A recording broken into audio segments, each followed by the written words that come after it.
بسم اللہ الرحمن الرحیم۔ ویلکم ٹو مائی چینل صراط مستقیم۔ کسی خاص فرد یا واقعے پر نازل ہونے والی قرآنی آیات میں سے آج ہم دیکھیں گے سورۃ المائدہ کی آیت نمبر 67۔ آیت کا ترجمہ کچھ اس طرح سے ہے: اے رسول، آپ پر آپ کے رب کی طرف سے جو اتارا گیا ہے اسے پہنچا دیں، اور اگر تو نے ایسا نہ کیا تو اس کی پیغمبری کا حق ادا نہیں کیا، اور اللہ تجھے لوگوں سے بچائے گا، بے شک اللہ کافروں کی قوم کو رستہ نہیں دکھاتا۔ اس آیت میں اللہ تعالیٰ نے فرمایا ہے کہ میں اپنے نبی صلی اللہ علیہ وآلہ وسلم کی خود حفاظت کروں گا، آپ بے خوف ہو کر میرا پیغام میرے بندوں تک پہنچا دیں۔ اس سے قبل رسول اللہ صلی اللہ علیہ وآلہ وسلم کی حفاظت آپ کے صحابہ کرام کیا کرتے تھے۔ حضرت عائشہ رضی اللہ تعالیٰ عنہا بیان کرتی ہیں کہ ایک رات رسول اللہ صلی اللہ علیہ وآلہ وسلم نے فرمایا، اگر کوئی صحابی آ جاتا اور میری چوکیداری کرتا تو میں آرام سے سو جاتا۔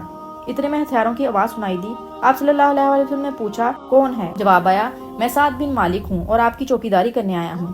اس پر آپ صلی اللہ علیہ وآلہ وسلم آرام سے سو گئے۔ جب یہ آیت نازل ہوئی اور آپ صلی اللہ علیہ وآلہ وسلم نے صحابہ کرام رضی اللہ تعالیٰ عنہا سے فرمایا، اب تمہیں میری چوکیداری کرنے کی ضرورت نہیں ہے، میری حفاظت کا ذمہ اللہ تعالیٰ نے لیا ہے۔ مشرکین اور یہودیوں نے جتنی بار بھی آپ صلی اللہ علیہ وآلہ وسلم کو نقصان پہنچانے کی کوشش کی، اللہ تعالیٰ نے آپ صلی اللہ علیہ وآلہ وسلم کو ان کے ناپاک عزائم سے محفوظ رکھا۔ یہودیوں نے جب آپ صلی اللہ علیہ وآلہ وسلم پر جادو کیا تو اللہ تعالیٰ نے آپ کو مطلع کر دیا اور آپ صلی اللہ علیہ وآلہ وسلم کے علاج کے لیے معوذتین کو نازل فرمایا۔ ایک اور واقعہ اس طرح سے ہے، جب ایک یہودی عورت کی طرف سے آپ صلی اللہ علیہ وآلہ وسلم کے کھانے میں زہر شامل کیا گیا، تب بھی اللہ تعالیٰ نے آپ صلی اللہ علیہ وآلہ وسلم کو اطلاع کر دی۔ اسی طرح سے ایک اور واقعہ بھی روایت ہوتا ہے، ایک دفعہ آپ صلی اللہ علیہ وآلہ وسلم ایک درخت کے نیچے آرام کر رہے تھے کہ ایک مشرک آیا اور تلوار لہرا کر آپ صلی اللہ علیہ وآلہ وسلم سے کہنے لگا، مجھ سے آپ کو کون بچائے گا؟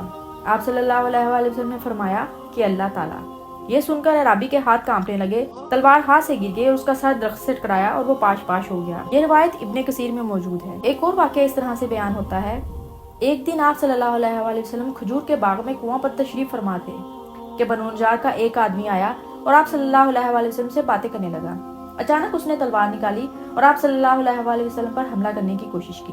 اسی دوران اس پر آپ صلی اللہ علیہ وآلہ وسلم کا ایسا رعب اور دبدبہ طاری ہوا کہ اس پر کپ کپی طاری ہو گئی، تلوار ہاتھ سے گر گئی، جس پر رسول صلی اللہ علیہ وآلہ وسلم نے فرمایا، تیرے برے ارادے کے درمیان اور میرے درمیان میرا اللہ حائل ہو گیا۔ ایک اور روایت میں آتا ہے، قبیلہ بنو نذیر کے لوگوں نے دوران نشست آپ صلی اللہ علیہ وآلہ وسلم پر بھاری پتھر گرانے کی کوشش کی، مگر اللہ تعالیٰ نے آپ کو مطلع کر دیا اور آپ صلی اللہ علیہ وآلہ وسلم محفوظ و مامون رہے۔ اسی طرح کے اور بھی بے شمار واقعات ہیں کہ جب اللہ تعالیٰ نے آپ صلی اللہ علیہ وآلہ وسلم کی حفاظت فرمائی۔ دین کی بات سن کر آگے پہنچانا صدقہ جاریہ ہے۔ اس طرح کی مزید ویڈیوز کے لیے میرے چینل کو سبسکرائب کرنا مت بھولیں۔